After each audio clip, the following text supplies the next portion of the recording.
Hello! On this video, I'm going to show you how to work with index in Microsoft Word. Indent is the distance or number of blank spaces used to separate a paragraph from the left or right margins. In many types of documents, you may want to indent only the first line of each paragraph. This will help you to visually separate paragraphs from one another. It is also possible to indent every line except the first line, which is the hanging indent. This is the first line indent, the left indent, and the hanging indent. To demonstrate these indents, we will be using this paragraph. So, position your insertion point anywhere in the paragraph, or you may select the paragraph. Point your mouse pointer on this portion, the first line indent, and move the indents along the ruler. I will be setting the first line indent at 1 inch using the ruler.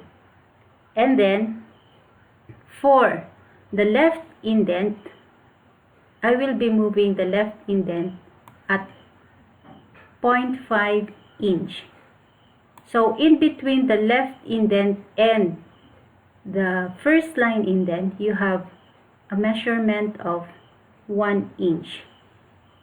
If you want to adjust again your first line indent at 1 inch, point your mouse pointer here and drag at 1 inch. And then we have also here the right indent.